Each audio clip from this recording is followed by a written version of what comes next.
له لا شريك له وأشهد أن محمدا عبده ورسوله لا نبي ولا رسول بعده سبحانك لا علم لنا إلا ما علمتنا إنك أنت العليم الحكيم اللهم علمنا ما ينفعنا وانفعنا بما علمتنا وارزقنا علما وعملا ربنا زدنا علما نافعا ورزقا طيبا وعملا متقبلا ولسانا ذاكرا وقلبا خاشعا اللهم إنا نعوذ بك من علم لا ينفع ومن قلب لا يخشع ومن نفس لا تشبع ومن دعوة لا يستجاب لها.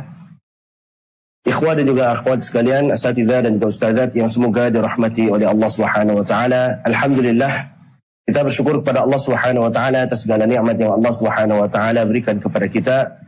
Begitu banyak nikmat yang Allah Subhanahu wa taala berikan kepada kita, seperti nikmat Islam, nikmat iman, nikmat kesehatan dan juga nikmat taufik. Yang alhamdulillah dengan seluruh nikmat tersebut, pada pagi hari ini insyaallah selama 2 hari ke depan kita akan membahas sebuah kitab yang sangat bagus di bidang ilmu tajwid yang dikarang oleh Al-Imam Alamuddin Ali bin Muhammad As-Sakhawi rahimahullah ta'ala yang berjudul Umdatul Mufid wa Uddatul Mujid fi Ma'rifatit Tajwid, atau yang dikenal juga dengan Nuniyah As-Sakhawi, yang berisi tentang penjelasan beberapa kesalahan di dalam pengucapan huruf-huruf hijaiyah. Dan kita berdoa kepada Allah Subhanahu wa ta'ala agar Allah Subhanahu wa ta'ala memudahkan langkah kita, usaha kita di dalam daurah ini, dan agar Allah Subhanahu wa taala menjadikan apa yang kita sampaikan dan apa yang kita dengarkan di daurah ini bermanfaat untuk diri kita pribadi dan juga kaum muslimin, serta menjadikannya berkah untuk kita sehingga nantinya menjadi pemberat amalan kebaikan kita di akhirat. Allahumma amin. Ikhwan dan juga akhwat sekalian yang semoga dirahmati oleh Allah Subhanahu wa taala, daurah ini kitab yang membahas tentang Nuniyah As-Sakhawi yang berisi tentang penjelasan beberapa kesalahan di dalam pengucapan huruf-huruf hijaiyah. Sebenarnya idealnya adalah merupakan daurah lanjutan daripada daurah Fasahatul Huruf yang pernah kita sampaikan di bulan Februari kalau tidak salah kemarin. Sehingga kami sangat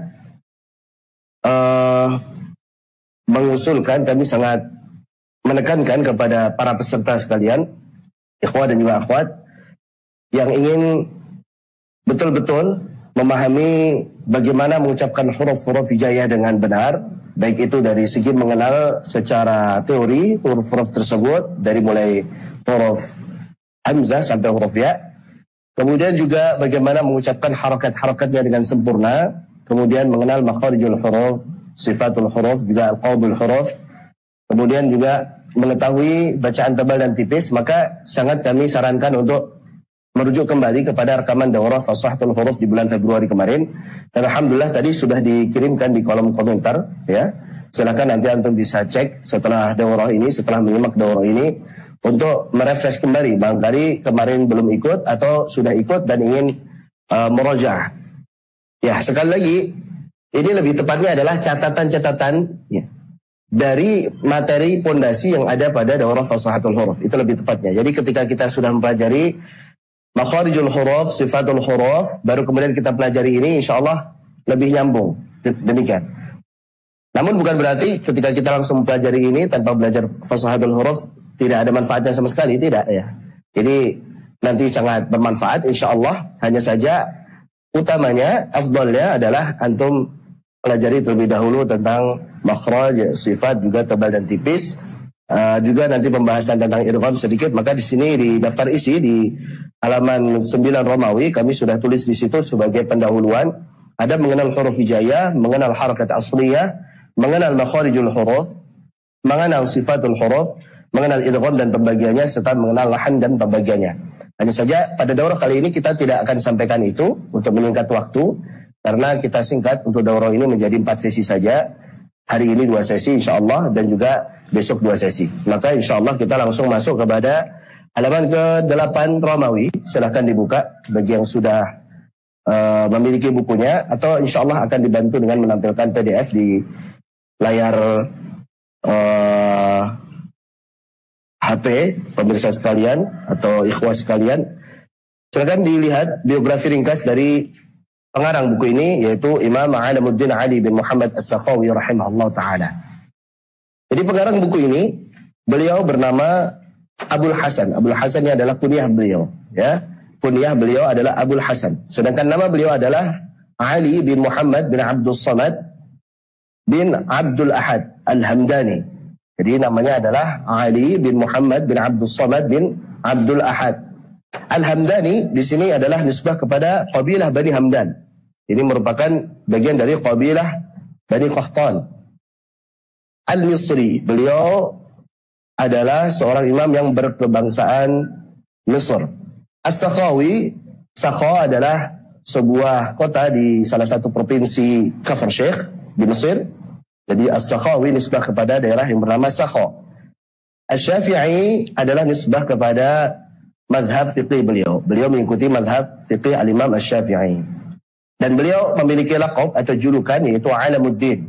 Ya, seorang yang terkumpul padanya ilmu yang banyak di dalam agama ini. Dan beliau adalah seorang imam di bidang qiraat. Beliau menguasai ilmu qiraat dan juga ilmu usul serta bahasa Arab dan juga tafsir. Ini biasanya satu paket ya. Ya, selain menguasai qiraat, biasanya juga menguasai bahasa Arab. Ini satu paket. Ya, itu terbukti beliau tuangkan ilmu qiraat beliau khususnya di dalam ilmu tajwid ini di dalam karya beliau, nazam beliau yang disebut dengan Umdatul Mufid wa Umdatul Mujid fi Ma'rifatit Tajwid atau yang dikenal dengan Nuniyah As-Sakhawi ini.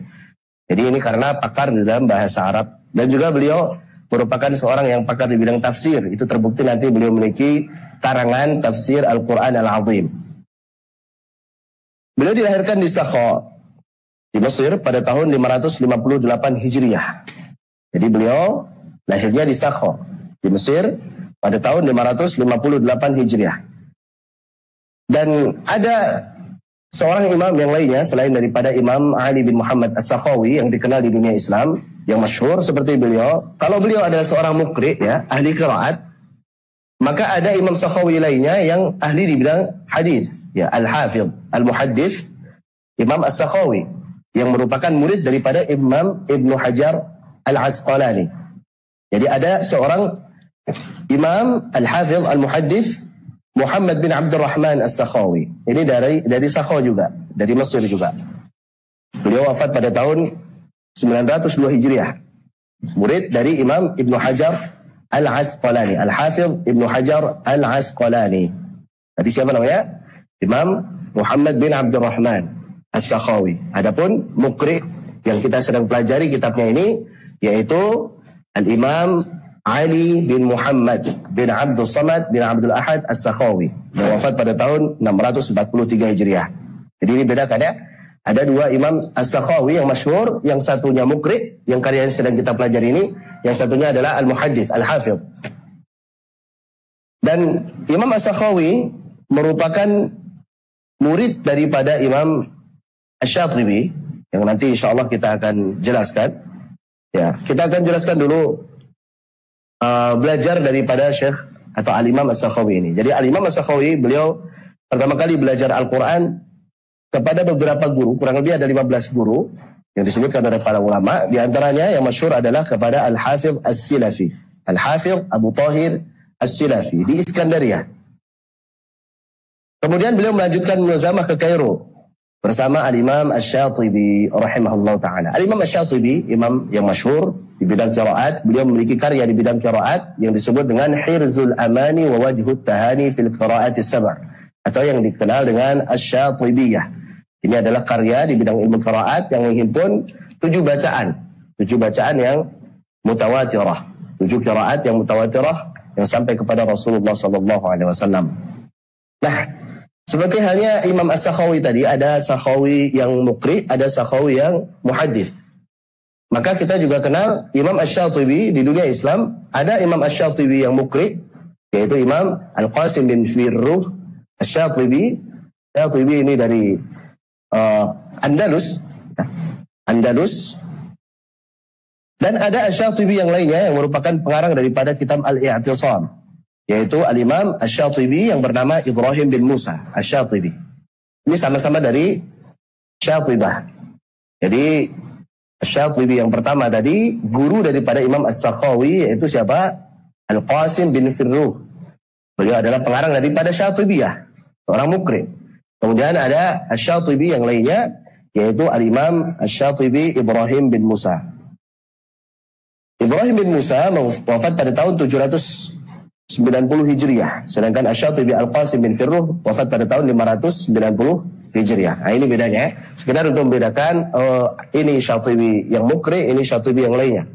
Kemudian tadi juga As-Sakhawi yang mukri dan As-Sakhawi yang muhaddits. Demikian. Ini faedah tambahan saja. Dan Al-Imam As-Sakhawi, beliau adalah orang yang pertama kali mensyarah Asy-Syatibiyah. Dan beliau menurut para ulama adalah murid terbaik daripada Imam Asy-Syatibi. Jadi Al-Imam As-Sakhawi mengarang syarah daripada Asy-Syatibiyah yang dinamakan dengan Fathul Wasit fi Syarhil Qasid. Itu salah satu karya beliau, yaitu Fathul Wasit fi Syarhil Qasid. Itu syarah daripada Asy-Syatibiyah. Selanjutnya, setelah di Mesir, beliau kemudian melakukan rihlah. Sebagaimana kebiasaan para ulama, mereka menuntut ilmu setelah sudah mempelajari ilmu dari ulama yang ada di tanah kelahirannya. Maka kemudian mereka melakukan rihlah, perjalanan untuk menuntut ilmu. Beliau akhirnya pergi ke Damaskus, ke Syam. Dan beliau banyak belajar kepada para ulama di sana. Di antaranya adalah Al-Qasim bin Asakir, Ibnu Asakir yang masyhur. Jadi beliau salah satu guru daripada Imam As-Sakhawi. Jadi Imam Ibnu Asakir salah satu guru daripada Imam As-Sakhawi dan juga yang lainnya. Nah, seiring berjalannya waktu, akhirnya beliau semakin unggul dari para ulama di zaman beliau.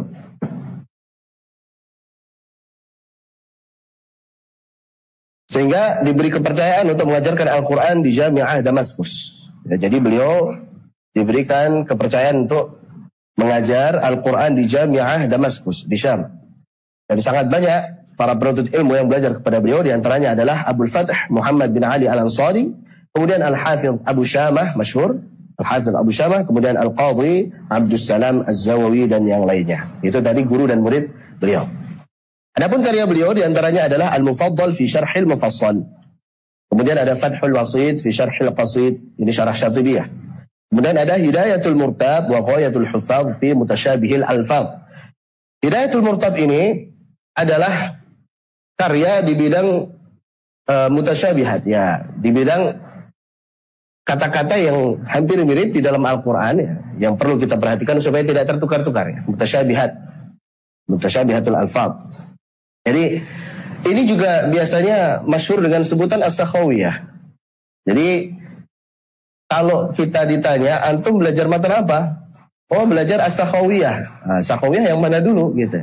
Karena Sakhawiyah yang masyhur dari Imam As-Sakhawi ini ya dua ini. Hidayatul Murtab di dalam ilmu mutasyabihah, di dalam kata-kata yang hampir mirip di dalam Al-Quran, dan juga Umdatul Mufid wa Umdatul Mujid fi Ma'rifatit Tajwid, dalam ilmu tajwid ini. Jadi biasanya Umdatul Mufid wa Umdatul Mujid fi Ma'rifatit Tajwid yang sedang kita pelajari ini disebut dengan Nuniyah As-Sakhawi. Kenapa disebut Nuniyah? Karena setiap baitnya diakhiri dengan huruf nun. Contohnya, ya man yarumu tilawatal Qur'ani wa yarudu sya'wa a'immatil itqani. Jadi ini huruf nun. La tahsabit tajwid maddan mufritan atau madda ma la madda fihi liwani. Seterusnya. Jadi huruf nun di akhirnya sehingga disebut sebagai apa? Nuniyah As-Sakhawi. Di antara kalangan beliau juga adalah Jamalul Qurra wa Kamalul Iqra. Kemudian ada Safarus Sa'adah wa Safirul Ifadah. Kemudian ada Tafsir As-Sakhawi, Tafsir Al-Quran Al-Azim. Dan yang terakhir adalah Umdatul Mufid wa Umdatul Mujid fi Ma'rifatit Tajwid yang sedang kita pelajari sekarang ini. Dan beliau wafat pada malam Ahad, tanggal 12 Jumadal Akhirah. Di situ mungkin tertulis Jumadal Akhir, ya, Jumadal Akhirah yang lebih tepat, tahun 643 Hijriah. Semoga Allah merahmati beliau dan mengumpulkan kita dengan beliau di surganya. Allahumma amin. Baik, itulah tadi biografi ringkas daripada Imam Alamuddin Ali bin Muhammad As-Sakhawi rahimahullahu ta'ala. Sekarang kita langsung masuk kepada halaman 33. Kita masuk kepada bait yang pertama. Silakan dibuka bait yang pertama di halaman 33. InsyaAllah kita akan pelajari tentang tajwid itu proporsional. Nah, ini kaidah utama ya di dalam kitab ini, bahwa tajwid itu proporsional. Pas. Nah, sesuatu yang pas itu enak. Gak kelebihan, gak kurang. Berkata Imam As-Sakhawi rahimahullah ta'ala, ya man yarumu tilawatal Qur'ani wa yarudu sya'wa a'immatil itqani. Ya man yarumu, wahai orang yang menginginkan tilawatul Qur'ani, bacaan Al-Quran dengan benar. Wa yarudu sya'wa a'immatil itqani, dan menginginkan sya'wa, kesuksesan a'immatil itqan, para imam yang pakar di bidang bacaan Al-Quran. Jadi di sini beliau menawarkan dulu, wahai orang yang menginginkan bacaan Al-Quran yang benar dan ingin sukses sebagaimana para imam yang ahli di bidang Al-Quran ini, kalau antum memang benar pengen membaca Al-Quran dengan benar dan juga ingin sukses sebagaimana imam qiraat, maka ana akan tawarkan kepada antum ilmu tentang bagaimana membaca Al-Quran ini dengan benar. Perhatikan ini, demikian. Jadi rama yarumu artinya menginginkan, arada yuridu. Tilawat Al-Qur'ani, Al-Quran di sini di sebagian nuskhah ditulis dengan Al-Quran. Ya man yarumu tilawat Al-Qur'ani. Dua-duanya adalah lughah yang fasih di dalam bahasa Arab dan dua-duanya sah. Bagaimana dalam ilmu qiraat, pada qiraah Imam Ibnu Katsir membaca Al-Quran, bukan Al-Quran, tapi apa? Al-Quran. Dan Al-Quran ini para ulama berbeda pendapat, apakah ini isim alam atau isim yang mustaq dari qara'a yaqra'u. Apakah dia memang dari sananya sudah Al-Quran? Ya, sebagian ulama ada yang berpendapat ya ini Al-Quran udah dari sananya begitu. Bukan mustaq, bukan diambil daripada apa? Fi'il tertentu. Nah, Al-Imam As-Suyuti di dalam Al-Itqan fi Ulumil Quran, beliau menjelaskan asal daripada kata Al-Quran tersebut. Kalau dia mustaq, diambil dari kata tertentu, maka diambil daripada kata apa? Yang pertama beliau sebutkan perkataan daripada Al-Lihyani. Al-Imam Al-Lihyani, beliau menyebutkan bahwa Al-Quran itu huwa masdarun li qara'tu ar-rujhan wal ghufran. Jadi kata Al-Quran itu adalah masdar dari qara'tu. Jadi qara'a yaqra'u Qur'anan. Qur'anan ini masdar. Sebagaimana kata ar-rujhan dan juga al-ghufran. Ar-rujhan dan juga apa? Al-ghufran. Ya summiya bihil kitabul maqru' min babi tasmiyatil maf'uli bil masdar. Nah, Al-Quran ini disebut sebagai bacaan yang dibaca. Alkitab ini adalah kitab yang dibaca. Jadi maksudnya adalah bacaan. Al-Quran maksudnya apa? Secara bahasa adalah bacaan. Kitab, buku yang dibaca.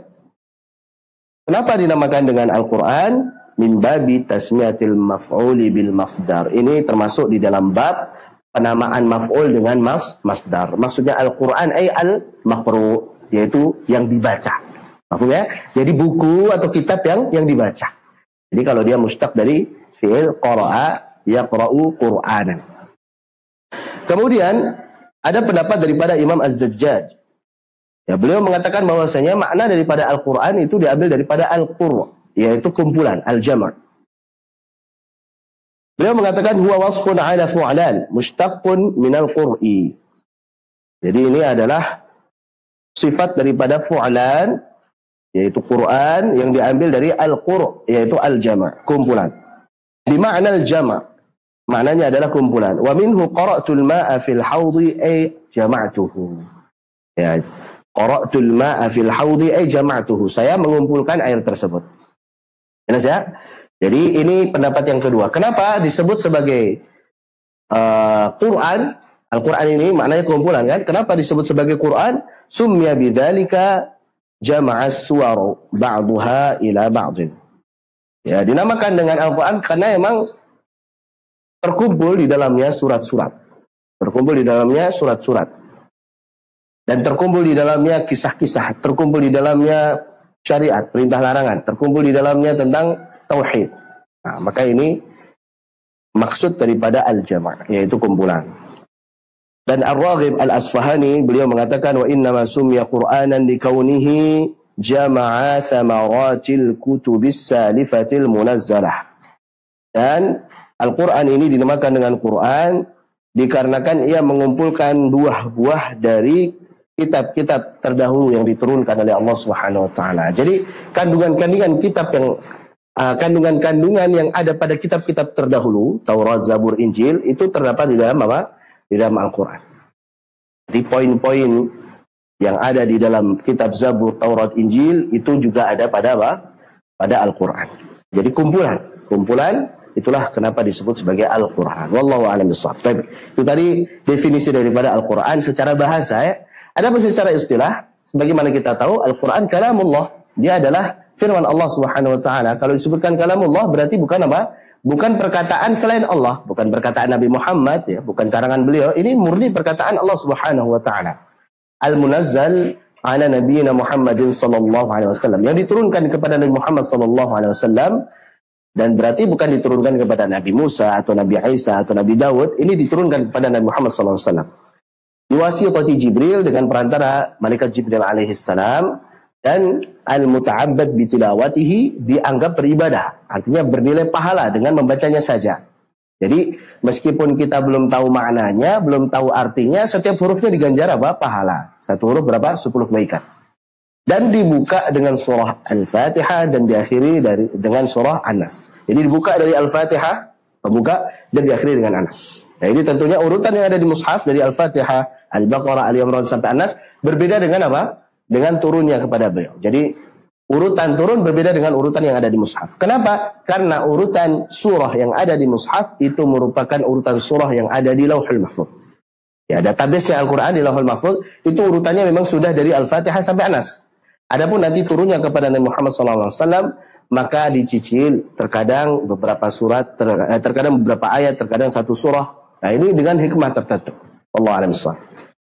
Jadi kita kembali bahwa pada bait pertama ini Al-Imam As-Sakhawi menawarkan kepada siapapun yang menginginkan bacaan Al-Quran yang baik dan menginginkan kesuksesan para imam yang pakar di bidang Al-Quran terdahulu, maka perhatikan apa yang akan beliau sampaikan ini. Apa yang akan beliau sampaikan? Di bait kedua beliau menyampaikan, la tahsabit tajwid maddan mufritan. Jangan engkau mengira, jangan engkau menyangka bahwasanya yang dimaksud dengan tajwid itu adalah memanjangkan secara berlebihan. Nah, ini ada beberapa poin, beberapa hal yang sebagian orang menyangka ini tajwid loh. Wah ini bagus, ini bacaan yang tajwid ini seperti ini gitu. Padahal bukan gitu. Jadi jangan sampai engkau mengira bacaan dengan memanjangkan mad secara berlebihan itu disebut tajwid. Walaupun kadang disebutnya mujawwad kan. Au madda ma la madda fihi liwani, atau memanjangkan bacaan yang seharusnya tidak panjang. Ya seharusnya nggak ada mad kok dipanjangkan gitu. Harusnya pendek kok dipanjangkan. Jadi ini dua kesalahan yang boleh disebutkan ya. Apa itu? Berlebihan dalam memanjangkan mad. Mad itu maksimal berapa sih?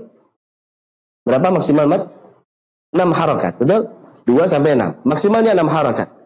Nah, jangan sampai dikira ketika antum nafasnya panjang kemudian sampai bisa memanjangkan seperti 20 harakat itu disebut tajwid. Bukan.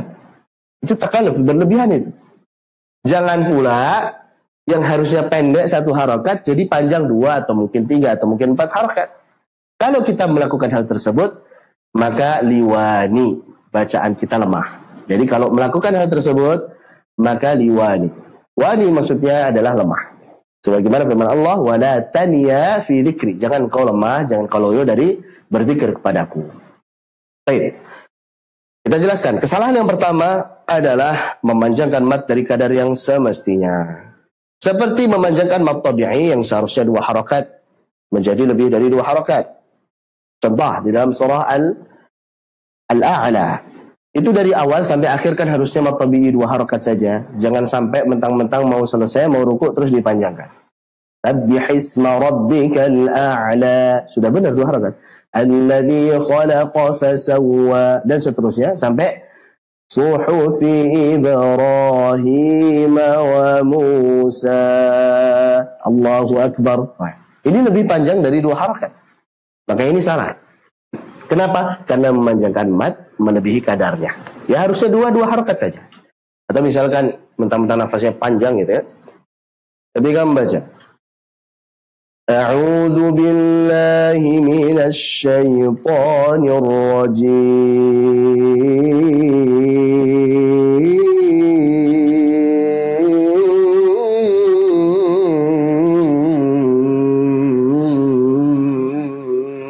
Nah, ini nggak boleh nih.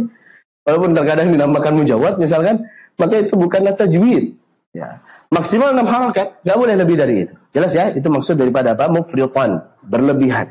Mufritan dari kata afrata yufritu, ifratan artinya apa? Melebihi dari kadar yang seharusnya. Jadi berlebihan, melebihi dari kadar yang seharusnya. Baik. Berikutnya Lawan daripada ifrat adalah tafrid. Tafrid itu maksudnya adalah tasahul, yaitu mengurangi dari kadar yang seharusnya. Biasanya ini ikhtilas. Ya, ikhtilas, mengurangi dari kadar yang seharusnya. Kesalahan kedua yang beliau sebutkan adalah memanjangkan huruf yang bukan panjang. Memanjangkan huruf yang tidak panjang. Au madda ma la madda fihi liwani. Atau memanjangkan apa yang seharusnya tidak panjang di dalamnya, maka ini adalah bacaan yang lemah.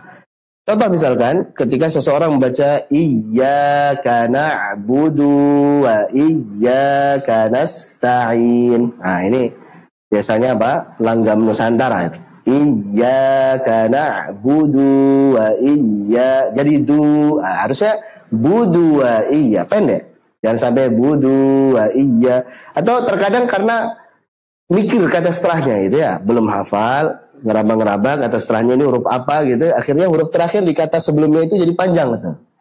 Nah, ini terjadinya biasanya seperti itu. Maka ini menunjukkan bacaannya kualitasnya masih lemah gitu. Jadi jangan sampai disangka tajwid itu memanjangkan dari kadar yang semestinya, berarti menambah kadarnya, atau juga apa yang tadinya pendek jadi panjang. Baik. Ada catatan kaki di situ, la tahsabi bisa juga dibaca la tahsibi. Wala tahsabanna bisa wala tahsibanna. Jadi la tahsabi ay la tahsibi. Jangan kau menyangka, jangan kau mengira. At-tajwid dari kata jawwada yujawwidu tajwidan, sebagaimana yang masyhur maksudnya adalah hasana yuhassinu tahsinan, memperbagus, ya memperindah. Baik. Adapun secara istilah adalah i'ta'u kulli harfin min makhrajihi ma'a i'ta'ihi haqqahu wa mustahaqqahu min as-sifat. Yaitu memberikan kepada setiap huruf hak dan mustahaknya, atau ikhraju kulli harfin min makhrajihi, yaitu ikhraju kulli harfin min makhrajihi. Kita ulangi bahwa yang dimaksud dengan tajwid secara istilah adalah ikhraju kulli harfin min makhrajihi, yaitu mengeluarkan setiap huruf dari makhrajnya, ma'a i'ta'ihi haqqahu wa mustahaqqahu min as-sifat, sembari memberikan hak dan mustahaknya dari sifat. Nah, tadi disebutkan bahwa tajwid adalah mengeluarkan setiap huruf dari makhrajnya. Jadi ada tempat keluarnya. Ibaratnya tempat lahirnya dari mana sih? Demikian. Kemudian sembari memberikan apa? Hak dan mustahak yang berupa sifat dari huruf tersebut. Hak itu adalah sifat lazimah atau sifat dzatiyah. Ya, kalau kita belajar sifatul huruf, dia adalah sifat yang memiliki lawan dan juga sifat yang tidak memiliki lawan. Ya, sifat laha diddun dan sifat laisa laha diddun yang kita pelajari pada bab sifatul huruf, itu namanya sifat lazimah atau sifat dzatiyah. Adapun sifat mustahak huruf, maksudnya mustahak huruf adalah sifat aridah, sifat yang muncul pada kondisi tertentu dan tidak ada pada kondisi yang lain. Bisa jadi bisa babi taukid. Ya, seperti ikhfa, idgham, iqlab, itu namanya sifat aridah. Jadi munculnya apa? Pada kondisi tertentu, dan munculnya karena ada sebab, yaitu sebabnya apa? Gabungan antara huruf nun dengan ba, misalkan jadi iqlab, nun dengan kaf jadi ikhfa. Maka ini disebut sebagai sifat apa? Aridah. Nah, ini biasanya hukum-hukum bacaan nih biasanya. Atau sifat yang merupakan konsekuensi dari sifat lazimah, misalkan tafkhim, tarqiq. Tafkhim konsekuensi dari isti'ala, tarqiq konsekuensi daripada istifal, dan seterusnya. Nah, untuk mengingat kembali terkait dengan makhraj sifat, silahkan antum buka atau antum dengarkan lagi daurah fasahatul huruf ya. Kita lanjutkan. Al-Imam Ibnul Jazari mengatakan di dalam Muqaddimah Jazariyah bahwa yang dimaksud dengan tajwid adalah wa huwa i'ta'ul hurufi haqqaha min sifatin laha wa mustahaqqaha. Yaitu tajwid adalah memberikan kepada setiap huruf haknya dari sifat dan juga mustahaknya. Wa raddu kulli wahidin li aslihi, dan mengembalikan setiap hurufnya ke tempat asalnya, yaitu ke makhrajnya. Wa lafdhu fi nadhirihi kamitslihi, dan lafaz yang memiliki hukum yang sama maka dibaca secara konsisten. Jadi harus stabil. Kalau digunakan panjang ya dipanjangkan gunahnya terus gitu ya.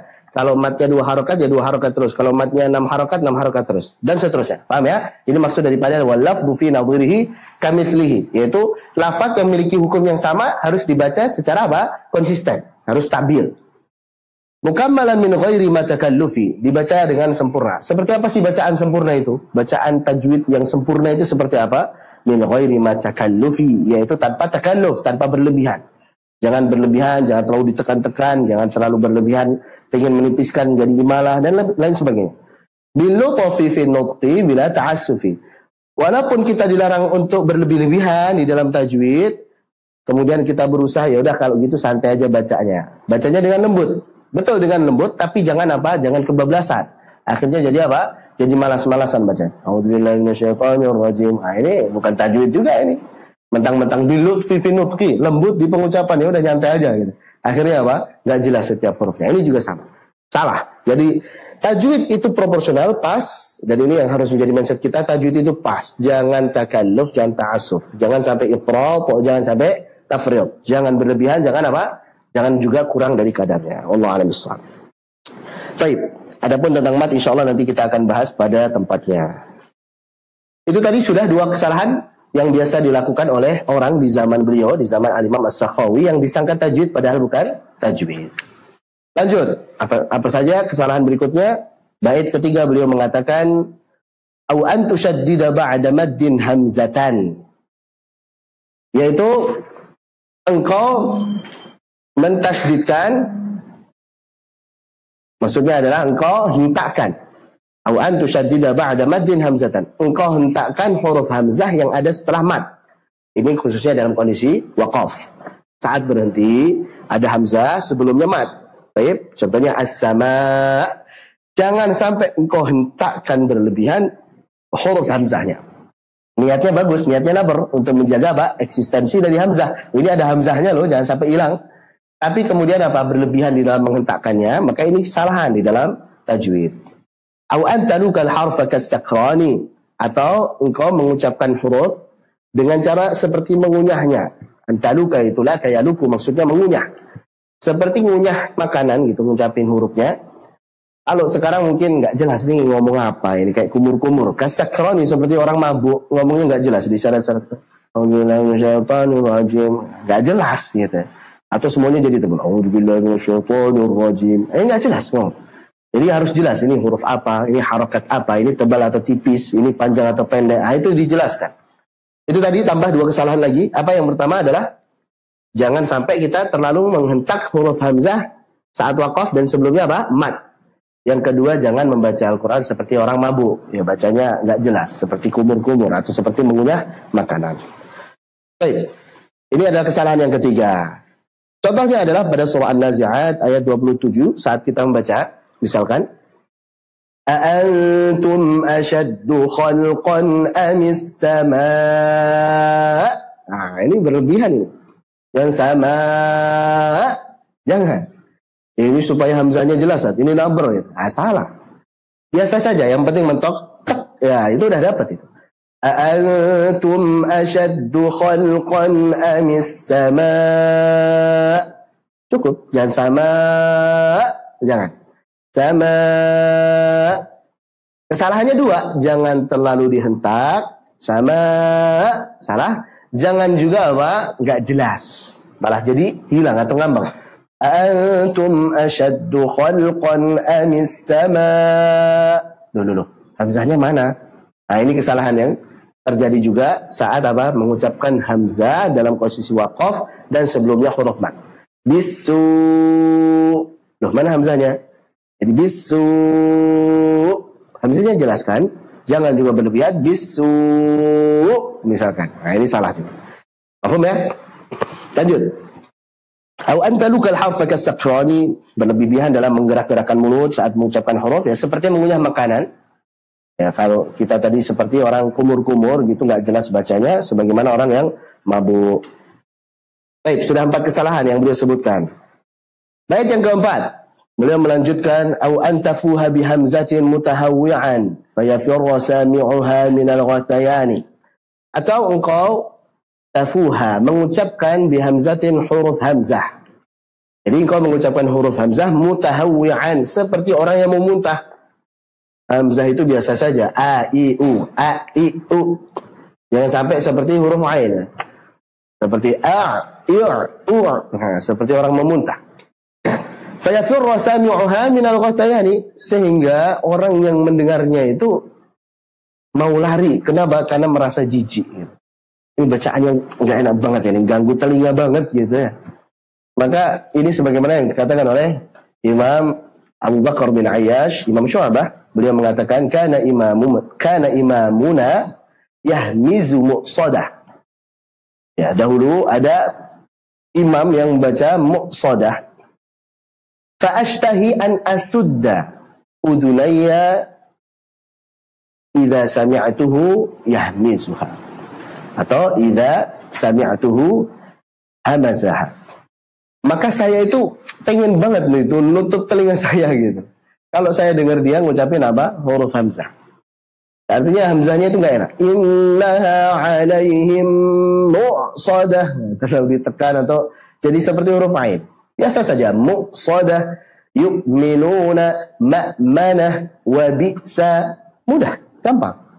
Jadi jangan sampai terlalu ditekan atau malah seperti huruf ain sehingga tidak enak didengarnya. Baik. Itu tadi ya perkataan daripada Imam Syu'bah Abu Bakar bin Ayyash, kana imamuna yahmizu muqsadah fa ashtahi an asudda udunayya idza hamazaha atau idza sami'tuhu hamazaha. Lanjut. Itu tadi beberapa kesalahan yang biasa dilakukan oleh orang di zaman beliau ya, dan itu juga ternyata ada yang melakukan di zaman sekarang. Nah, kalau disebutkan lagi lebih banyak ya. Mungkin di zaman beliau belum terlalu banyak kesalahan-kesalahan. Kalau di zaman sekarang ya makin banyak orang non-Arab, orang-orang seperti kita ini yang tidak berbicara dengan bahasa Arab, kemudian baca Al-Quran, maka kecampur dengan logatnya masing-masing. Ya, tadinya A jadi Nga, yang tadinya Do jadi Do, gitu misalkan. Atau yang lain-lain hurufnya tadinya Fa jadi Pa. Ya. Nah ini akhirnya terbawa dengan logatnya. Atau orang baca Ha jadi Ga, atau Qaf jadi mustaqim, jadi qaf jadi g gitu ya. Ini terbawa dengan apa? Lahjah daerahnya masing-masing. Maka tentu kesalahan yang ada pada zaman ini jauh lebih banyak daripada di zaman beliau. Lanjutkan ke bait kelima. Bait kelima ini beliau membahas tentang mizanul harf, tentang timbangan huruf atau tempo pengucapan huruf. Ini sangat penting ya. Jadi ini kesalahan yang juga biasa terjadi pada qari di zaman kita. Ini juga sudah terjadi di zaman beliau. Bahkan zaman sebelum beliau sudah diperingatkan ya. Tentang apa? Mizanul harf, timbangan huruf atau tempo pengucapan huruf. Jadi huruf itu punya tempo, tek tek tek tek. Saat berharakat ada temponya, saat sukun juga ada temponya. Jangan sampai berlebihan, jangan juga kurang dalam temponya. Paham ya? Intinya pas, harus pas. Beliau mengatakan lil harfi mizanun fala taku taghiyan fihi wa la taku mukhsiral mizan. Lil harfi mizanun, setiap huruf itu punya mizan, punya apa? Timbangan, punya takaran atau punya tempo. Fala taku taghiyan fihi, jangan engkau berlebihan di dalam memberikan temponya. Wa la taku mukhsiral mizani, jangan pula engkau kurangi. Mukhsir ay wa la taku mukhsira ay munkis, maksudnya mengurangi. Maksudnya mengurangi apa? Timbangan atau tempo dari pengucapan huruf tersebut. Ini juga pesan yang disampaikan oleh siapa? Al-Imam Al-Khaqani. Imam Abu Muzahim Musa bin Ubaidillah Al-Khaqani, beliau mengatakan zinil harfa, timbanglah huruf. Jadi huruf itu punya timbangan, punya tempo. La tukhrijuhu an haddi waznihi, waznu hurufi dzikri min afdalil birri. Kita akan jelaskan nanti insyaallah. Baik. Penjelasan. Nah, bait ini menjelaskan bahwa setiap huruf hijaiyah memiliki timbangan atau kadar waktu tertentu yang harus dijaga dengan baik. Jadi setiap huruf punya apa? Timbangan atau kadar waktu tertentu yang kita harus jaga dengan baik. Sehingga masing-masing huruf terucap dengan sempurna, tidak lebih dan juga tidak kurang. Dan huruf hijaiyah itu ada dua jenis ya. Huruf hijaiyah ada dua jenis. Ada huruf mu'tallah, yaitu huruf illah, huruf mad. Dan ada huruf sahihah, yaitu selain huruf mad. Ada huruf mu'tallah, huruf illah, huruf yang sakit maksudnya adalah huruf mad. Dan ada huruf sahihah, huruf yang sehat, yaitu huruf selain huruf mad. Saat mengucapkan huruf sahihah ya, kita bahas sekarang huruf sahihah. Karena kalau huruf illah, huruf mad itu ada pembahasannya tentang mad sendiri ya. Sekarang kita bahas huruf sahihah, huruf yang sehat, selain huruf mad. Huruf sahihah, kadar pengucapannya sama. Kapan itu? Saat berharokat. Jadi saat berharokat fathah, kasrah, dhammah, sifatnya mau syiddah, raqawah, bainiyah, maka kadar pengucapannya sama. Ada lagi. Huruf sahihah, saat berharakat, baik fathah, kasrah, dhammah, sifat apapun itu, mau syiddah, raqawah, bainiyah, maka kadar pengucapannya sama. Ya, perhatikan. Contoh misalkan, harakat fathah, misalkan. Ini fathah dan sifatnya syiddah. Kemudian harakat kasrah, li. Ini kasrah dan sifatnya apa? bainiyah atau tawassut. Harakat dhammah su, ya dhammah dan apa sifatnya rakhawah. Jadi a, li, su misalkan. Maka mau fathah kasrah dhammah, mau syiddah bainiyah rakhawah, ini temponya sama semua. A, li, su. Jangan mentang-mentang oh ini kan rakhawah ini. Su, nah, ancang-ancang dulu gitu. Atau li, ancang-ancangnya dikit. Su, ancang-ancangnya banyak. Kalau a tanpa ancang-ancang, ini salah. Jadi saat berharakat temponya apa? Sama. A, li, su. A, li, su. Sama. Jangan a, li, su. Nah, jangan. Amin insyaAllah. Jadi mudah ya. Untuk huruf sahihah yang berharakat apapun sifatnya, maka temponya sama. Kadar waktunya sama. Sehingga saat mengucapkan huruf sahihah yang berharakat ini, hati-hati. Jangan sampai melakukan dua kesalahan. Kesalahan yang pertama adalah memanjangkan dari kadar yang semestinya. Kesalahan ini disebut sebagai tamtid, matot, ngodot gitu ya, ngolor jadi panjang. Atau isba'ul harakah. Jadi dia memanjangkan dari harakat yang semestinya. Contoh misalkan, ini biasanya kalau ketemu dengan sukun ini atau tasydid gitu. Harusnya faman ya'mal menjadi apa? Mai. Perhatikan, antara ma ketemu dengan nun sukun dan ya ini jadi seperti ada huruf mat. Mai ini namanya apa? Tamtid atau isba'. Faman ya'mal salah. Atau apa? Innalladzina harusnya apa? Masuk. Masuk dulu. Kalau antum mau mainkan di saat gunahnya saja. Bukan. Innalladzina. Baik. Kemudian kuntum salah. Ya betul? Kuntum. Jangan kuntum. Demikian. Bisa dipahami insyaAllah. Ini kesalahan disebut apa? Tamtid atau isba'. Kesalahan yang kedua yaitu mengurangi dari kadar yang semestinya. Kalau tadi menambah, sekarang mengurangi. Mengurangi dari kadar yang semestinya sehingga hurufnya terdengar tidak sempurna. Kesalahan ini disebut dengan ikhtilas. Ikhtilas. Ini nyuri kadar harakat. Jadi ngegas. Harusnya tek tek tek tek jadi apa? Tek tek tek. Nah ini salah ini. Wa kana Allahu bima. Ini sering kan? Bismillah. Ini nggak jelas itu. Ikhtilas dia. Dia mencuri apa? Kadar harakatnya. Jadi berkurang sehingga tidak jelas, tidak sempurna. Bismillah. A'udzubillahi minasyaitonir rajim. Bismillah. Bismillah. B-nya jelaskan. Atau yang sering itu tadi. Kadang ikutin ada biasanya. Oke. Nah, ini sering. Harusnya wa jelaskan, ka jelaskan. Baik, itulah yang disebut dengan ikhtilas. Paham ya? Itu tadi huruf sahihah yang berharakat, maka sifatnya syiddah rakhawah bainiyah temponya sama. Sekarang huruf sahihah yang sukun. Kalau huruf sahihahnya sukun, maka kadar waktunya berbeda-beda sesuai dengan sifatnya masing-masing. Kadar waktu huruf rakhawah lebih panjang dari huruf bainiyah atau tawassut. Kadang waktu huruf tawassut lebih panjang daripada apa? Huruf syiddah. Paham ini?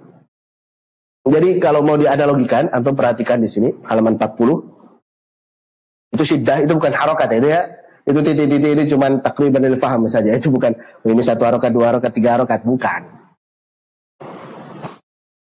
Jadi itu analogi saja kalau boleh dianalogikan, kira-kira begitu supaya memudahkan. Jadi kalau huruf syiddah saat sukun maka tak habis. Alladzina yu'minuna. Mana wa bi'sa. Habis, bukan wa bi'sa. Mana. Baik. Adapun yang bainiyah atau tawassut maka ngalir sedikit. Alhamdu an'amta mirra ngalir sedikit, betul? Wa fir'auna na'budu ngalir sedikit. Paham ya? Ini huruf tawassut atau bainiyah. Adapun huruf rakhawah saat sukun maka mengalirnya lebih banyak. Bismillahirrahman minasyaiton fasabbihhu misalkan dan lain sebagainya. Ihdinas sirata. Yang jelas kadar waktu huruf rokhawah lebih panjang dari huruf apa? Tawassut. Dan kadar waktu huruf tawassut lebih panjang daripada huruf syiddah. Kapan itu? Saat sukun. Sukun atau tasydid. Otomatis ya. Karena tasydid itu ada sukunnya. Paham insyaallah? Baik. Walaupun pada prakteknya tidak setiap huruf rokhawah ya, tidak setiap huruf rokhawah temponya itu sama. Karena kadang ada yang kayaknya ini lebih panjang ya. Shin kayaknya lebih panjang dari ha deh gitu ya. Yang ini kayaknya lebih panjang dari dot deh. Yang jelas semua huruf-huruf rokhawah temponya lebih panjang dari huruf tawassut. Walaupun tidak setiap huruf rokhawah pada kadar yang sama. Wallahu a'lam bishawab. Ini yang sebagaimana pernah dijelaskan oleh guru kami Syekh Hisham hafizallahu taala. Zinil harfa. Nah, ini ada kesalahan kalau antum di buku yang masih cetakan lama itu zinil harfa, nah terjemahkan hiasilah. Yang betul timbanglah ya. Zinil harfa artinya apa? Timbanglah. Jadi untuk yang zinil harfa itu yang betul adalah apa? Timbanglah. Timbanglah huruf. Jadi setiap huruf punya timbangan. Zinil harfa. Timbanglah huruf. La tukhrijuhu an haddi waznihi. Jangan engkau keluarkan ia dari batasan takaran yang seharusnya. Fawaznu hurufi dzikri min afdalil birri. Kenapa? Karena mengucapkan huruf sesuai dengan kadarnya, sesuai timbangannya, maka ini termasuk dari kebaikan yang paling utama. Artinya kita tidak boleh mengurangi ataupun menambahkan dari kadar yang semestinya dari huruf tersebut. Jelas insyaallah. Baik, alhamdulillah untuk bait kelima sudah selesai berkaitan dengan mizanul harf. Kita ulangi lagi tentang mizanul harf. Al-Imam As-Sakhawi mengatakan lil harfi mizanun fala taku taghiyan fihi wa la taku mukhsiral mizani. Setiap huruf punya timbangan, punya takaran, punya tempo, punya kadar waktu. Maka jangan sampai kita berlebihan di dalam memberikan takaran tersebut, jangan pula menguranginya. Baik, itu kaidahnya harus pas, proporsional. Jangan berlebihan, jangan juga kurang. Dan kita sudah jelaskan tadi, kadar waktu huruf sahihah saat berharokat, apapun sifatnya, maka kadar waktunya sama. Adapun saat sukun, maka berbeda-beda sesuai dengan sifatnya, apakah dia syiddah, apakah rakhawah atau bainiyah. Bisa difahami ini insyaAllah. Antum kiaskan pada huruf-huruf lain. Ya syiddah, ajil, qatum, bakat, berarti kadarnya segitu. Tek, sudah habis, saat sukun. Adapun untuk yang tawassut atau bainiyah, linu umar, al, an, am, ar, maka dia ngalir sedikit. Kemudian untuk rakhawah sisanya, maka dia ngalirnya lebih banyak. Demikian. Baik, sekarang kita memasuki pada bait yang ke-6. Beliau memulai dengan kesalahan pada huruf hamzah. Pada huruf hamzah di bait ke-6 beliau mengatakan fa idza hamazta faji bihi mutalaffifan min ghairi ma buhrin wala min ghairi ma buhrin wa ghairi tawani. Afwan.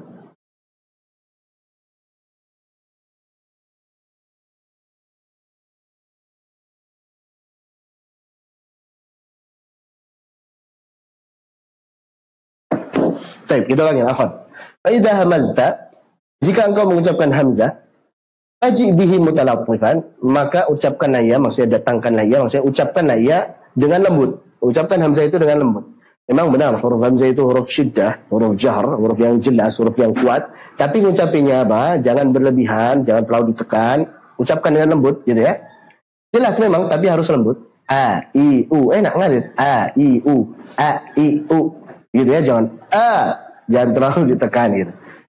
Ma'manah, jangan. Ma'manah. Enak. Wa bi'sa. Ya, mu'minuna. Dan seterusnya.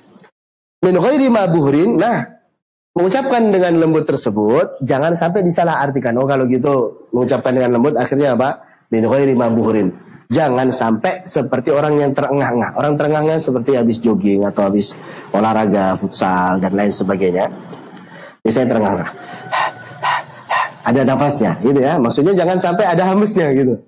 Ma'manah wa bi'sa. Ya, jangan sampai ada apa? Hamesnya. Sebagaimana orang yang terengah-engah setelah olahraga. Itu makna daripada min ghairi ma buhrin. Buhrin artinya terengah-engah. Wa ghairi tawani, jangan juga diucapkan secara lemah. Jadi bukan huruf yang lemah. Contoh misalkan, jadi nggak jelas. Contoh tadi saat waqaf ya, as-sama, loh mana? Bisu, loh nggak ada hamzahnya. Atau saat di tengah-tengah, araita alladhi, araita wa imra'atuhu. Harusnya jelas. Wa imra'atuhu. Aida mitna aida. Baik. Jadi a i u jelas kan? Qul a'unabbi'ukum. Kalau kita bacanya hamzah dengan tahqiq, dengan jelas, maka harus sempurna makhraj dan sifatnya. Paham ya? Jangan sampai dibaca dengan ikhtilas, jangan sampai dibaca dengan lemah, ya, seperti hilang hamzahnya, ngambang. Demikian.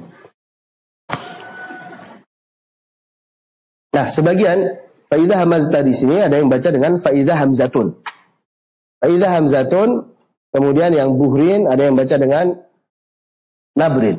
Hanya saja yang baca dengan nabrin, ini menurut Syekh Hasan Mustafa Al-Warraqi ini tidak dibenarkan. Jadi ada sebagian pensyarah daripada Nuni As-Sakhawi ini mengganti min ghairi ma buhrin menjadi min ghairi ma nabrin. Jangan ditekan gitu ya. Secara makna sih benar gitu. Hanya saja tidak didapati di nuskhah manapun yang menulis dengan min ghairi ma nabrin. Yang ada adalah min ghairi ma buhrin. Buhrin maksudnya terengah-engah. Demikian. Kalau faidah hamzah itu maksudnya kalau ada hamzah gitu ya, faji bihi mutalattifan, maka ucapkanlah dia dengan lembut.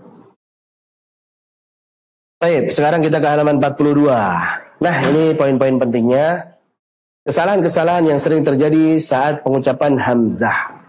Ini kita sengaja tambahkan karena ini kesalahan-kesalahan yang biasa dilakukan oleh para pembaca Al-Quran, ya, khususnya kesalahan yang sering kita temui saat menyimak bacaan. Yang pertama adalah menebalkan suaranya. Hamzah ini kan harusnya tipis ya, a, i, u. Kesalahan pertama adalah menebalkan suaranya, terutama saat bersebelahan dengan huruf tebal. Contoh misalkan, aqsa dibaca dengan aqsa. Minal masjidil harami ilal masjidil aqsa. Salah. A. Baik, kita baca sama-sama. A. Silakan diikuti. A. Teman-teman yang di rumah juga bisa mengikuti A. Jangan sampai O. Aqsa. Salah. Aqsa. Silakan diikuti. Aqsa. Baik. Awna. Awna. Baik, jadi bukan awna, tapi a. Baik. Jadi sekalian latihan silakan diikuti, ya teman-teman sekalian yang ada di rumah yang sedang menyimak silakan diikuti. Untuk kesalahan yang pertama ya, yaitu menebalkan huruf hamzah yang harusnya tipis, kalau dibaca tebal maka ini salah. Yang kedua, berlebihan di dalam menipiskannya sehingga mirip imalah e. Ini juga sering terjadi. Niatnya sih nipisin, lagi berusaha untuk tarqiq gitu ya. Oh hamzah itu tipis ya. Akhirnya bacanya e. Misalkan Allah, Allahus samad, ashabul jannah. Ini salah. Ini malah takaluf jatuh. Kenapa? Karena terlalu menipiskan hamzah sehingga jadi apa? Imalah. Allah, ashabul. Ini juga terjadi di huruf-huruf tipis lainnya. Biasa saja. Coba sama-sama dilatih. Allahu. Silakan diikuti. Allahu. Untuk melatihnya panjangkan dulu. Allahu. Allahu. Tipis ya. Sama-sama. Allahu. Ashabun. Baik, itu kesalahan yang kedua. Kesalahan yang ketiga adalah terlalu menekan suaranya saat waqaf setelah huruf mat. Ini yang kita sudah sebutkan tadi, yang diwanti-wanti oleh Al-Imam As-Sakhawi. Contoh, as-sama. Ini salah. Bisu wan-nasau. Misalkan, ini salah ya. As-sama. Cukup. Bisu. Yang penting mentok. Udah cukup. Lanjut. Suaranya melemah ketika waqaf. Bisu. Loh, mana hamzahnya? Yang betul bisu. Baik, pentokkan hamzahnya. Kemudian membacanya dengan tashil bukan pada tempatnya. Seperti tadi, ara'aita harusnya dibaca dengan apa? Ara'aita. Ara'aita, salah. Ara'aita. Jelaskan hamzahnya. Jangan dibaca dengan tashil. Tashil adalah pengucapan antara hamzah dengan huruf mad. Dalam hal ini adalah alif. Jangan sampai ara'aita. Ara'aita. Hamzahnya jelaskan. Coba sama-sama dibaca. Ara'aita. Yang keenam adalah mengucapkannya seperti huruf ain. Ini pengennya kayak difasih-fasihkan tapi kelewatan. Alladzina yu'minuna bil ghaibi. Yu'minuna. Nah, ini salah. Yang betul yu'minuna. Demikian untuk huruf hamzah. Baik. Ikhwan dan juga akhwat sekalian, asatidzah dan juga ustadzat yang semoga dirahmati oleh Allah Subhanahu wa taala. Kita lanjutkan satu bait lagi baru kemudian kita break insyaallah. Terkait dengan mad. Di bait ke-7 Al-Imam As-Sakhawi mengatakan wamdud huruf al-madd 'inda musakkanin. Ini perhatikan ya, beliau membahas tentang mad far'i sebenarnya. Jadi beliau membahas tentang kaidah mad far'i. Wamdud dan panjangkanlah huruf al-maddi, huruf-huruf mad. Apa saja huruf mad? Alif, waw sukun, ya sukun. Itu huruf-hurufnya. Inda musakkanin, ketika huruf mad tersebut bertemu dengan apa? Huruf yang disukunkan. Ketemu sukun. Sukun biasa, khafifah atau sukun apa? Tasydid. Jadi musakkanin di situ otomatis apa? Sukun biasa atau sukun tasydid. Jadi ini tandanya bisa jadi adalah sukun biasa atau apa? Tasydid. Musakkanin. Atau kita biasa sebut sebagai apa nih? Mad ketemu dengan sukun. Disebut dengan mad apa? Dalam mad far'i. Mad lazim. Jadi panjangkanlah huruf mad yang bertemu dengan sukun. Berarti mad apa? Mad lazim. Baik itu yang mukhaffaf, musaqqal atau yang harfi maupun kilmi atau kalimi.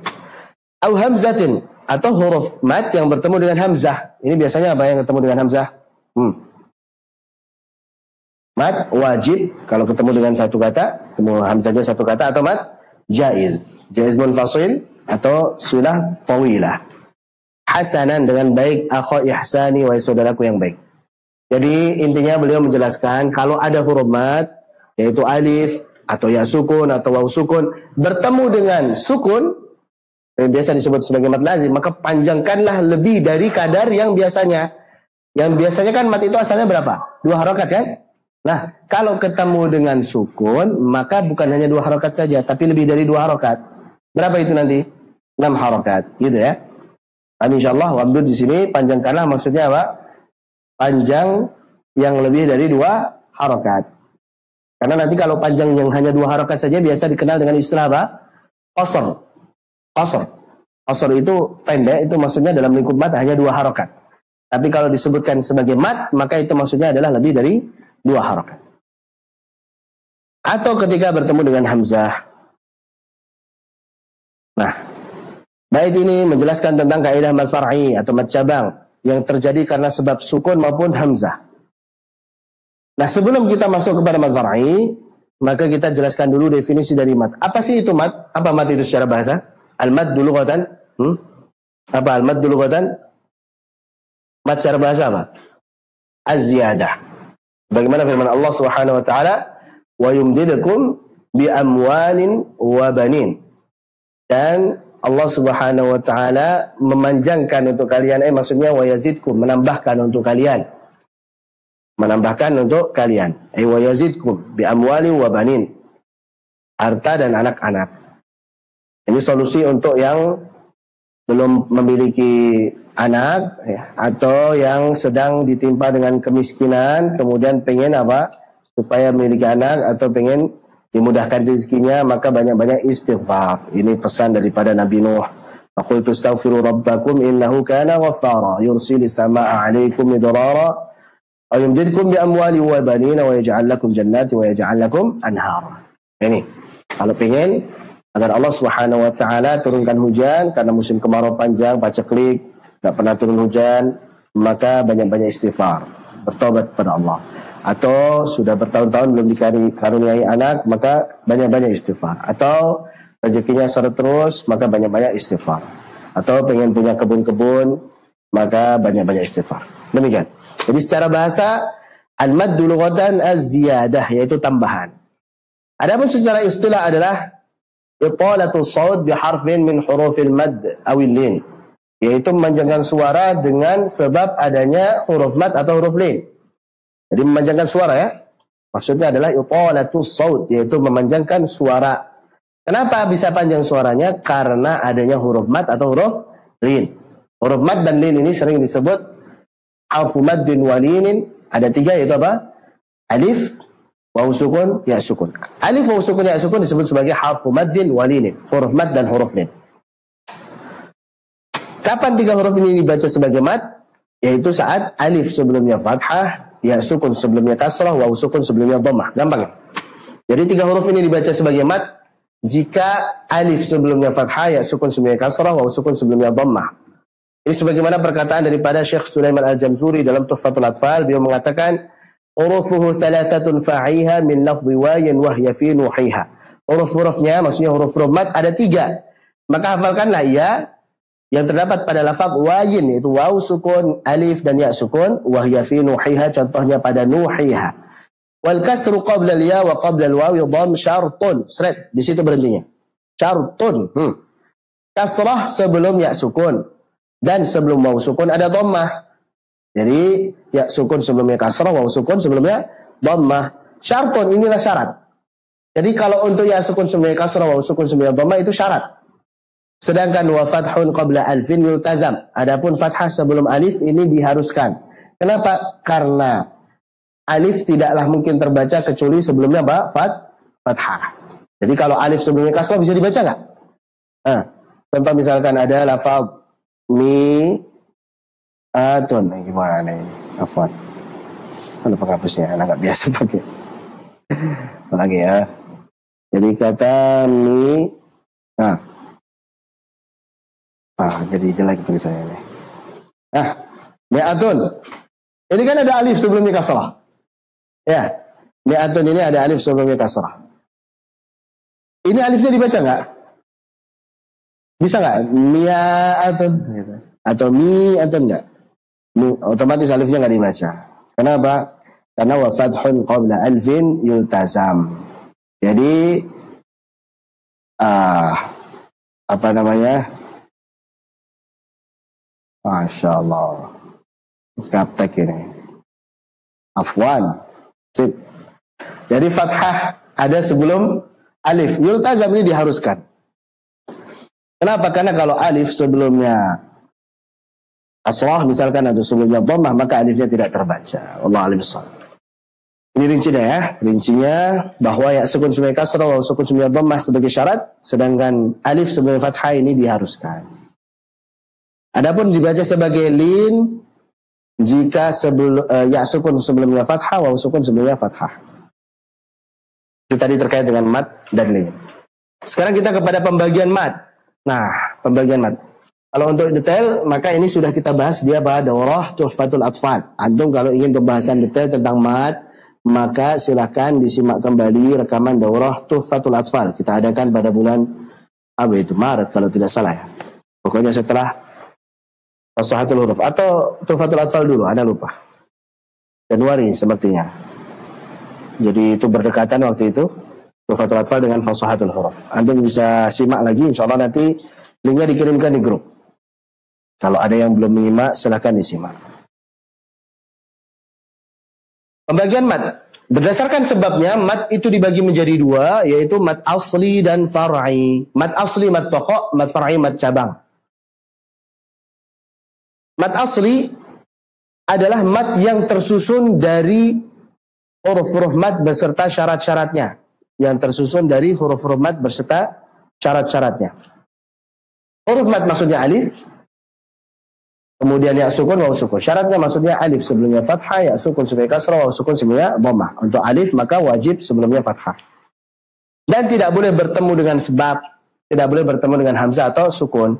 Jadi ini 2 poin ya untuk mad asli, antum hafalkan, yaitu mad yang tersusun karena keberadaan huruf mad beserta syarat-syaratnya. Itu poin pertama. Jadi ada huruf mad dan syarat-syaratnya. Alif sebelum fathah, ya sukun sebelum kasrah, waw sukun sebelum dhammah. Dan poin kedua, tidak boleh ketemu dengan sebab, yaitu tidak boleh ketemu hamzah ataupun sukun. Kalau itu terjadi maka disebut sebagai mad asli atau mad tabi'i. Mad asli atau mad tabi'i. Dan panjangnya hanya 2 harakat di semua riwayat. Mau riwayat apapun, qiraat apapun, maka yang disebut mad asli hanya 2 harakat saja. Kalau dia bisa kadang 2 harakat, kadang 4 harakat, 6 harakat, masuknya kemana? Mad far'i. Jadi mad asli itu yang selalu 2 harakat di semua riwayat, di semua qiraat. Di antara yang sama dengan mad asli adalah mad iwad, mad sulah sughra atau mad sulah qasirah, mad tamkin, dan juga mad tabi'i harfi. Adapun untuk mad far'i atau mad cabang, ini adalah mad yang terjadi karena sebab. Jadi harus ketemu sebab, entah itu sukun ataupun hamzah. Nah, sebagai gambaran, antum bisa lihat di halaman 45, ini adalah gambaran macam-macam mad far'i. Mad far'i berdasarkan sebabnya, ada yang disebabkan oleh hamzah, ada yang disebabkan oleh sukun. Sukun sendiri ada sukun asli, ada sukun arid. Sukun asli yang memang dari asalnya sudah sukun. Sukun arid terjadi karena waqaf. Asalnya sih berharokat, tapi karena waqaf jadi sukun. Jadi asalnya hidup karena nabrak, karena berhenti ya, maka mati. Ini namanya sukun arid. Yang disebabkan oleh hamzah yaitu mad wajib muttasil, jaiz munfasil, sulah kubra atau tawilah, dan mad badan. Contohnya misalkan idza jaa mad wajib muttasil. La a'budu mad jaiz munfasil. Kemudian ma lahu akhladah mad sulah tawilah atau mad sulah kubra. Adamu mad badal. Adamu mad badal. Adapun yang sukun asli adalah mad lazim beserta seluruh pembagiannya. Ada mad lazim harfi mukhaffaf, lazim harfi musaqqal, lazim kilmi mukhaffaf, lazim kilmi musaqqal. Dan juga yang disebutkan oleh sukun arid adalah arid disukun dan lin arid disukun. Mad lin arid disukun, ini nama panjangnya, yang kita biasa kenal dengan mad lin saja, maka tambahkan lin arid disukun. Karena lin arid disukun untuk membedakan dengan lin mahmuz. Lin mahmuz pada riwayat Warsh. Baik, innallaha bikulli syai'in alim. Ada lin ketemu dengan hamzah. Ini namanya mad lin mahmuz. Nah, maka disebut lin arid disukun. Ini lin yang ketemu dengan huruf yang disukunkan karena waqaf. Al-bait, Quraisy, as-sayf, dan lain sebagainya. Sehingga kesimpulannya adalah bahwa kadar mad asli atau mad tabi'i tidaklah lebih dari 2 harakat. Kecuali jika bertemu dengan salah satu sebab yang menjadikannya mad far'i. Yaitu apa sebabnya? Hamzah atau sukun. Perhatian, untuk pembahasan lebih detail tentang mad, kami sarankan untuk merujuk kepada kitab Tuhfatul Atfal karya Syekh Sulaiman Al-Jamzuri. Atau bisa simak kembali rekaman Daurah Tuhfatul Atfal karya Al-Imam Syekh Sulaiman Al-Jamzuri rahimahullah ta'ala. Cukup insyaAllah untuk sesi yang pertama ini. Kita sampai pada bait yang ke-6. Bait ke-7 ya. Bait ke-7. InsyaAllah nanti di sesi yang kedua kita akan lanjutkan jam 10 insyaAllah. Kita akan lanjutkan pada bait ke-8. Semoga Allah Subhanahu wa taala memberikan kemudahan kepada kita semuanya. Kita tutup sesi ini dengan doa kafaratul majlis. Subhanakallahumma wa bihamdik, asyhadu an la ilaha illa anta, astaghfiruka wa atubu ilaik. Assalamualaikum warahmatullahi wabarakatuh.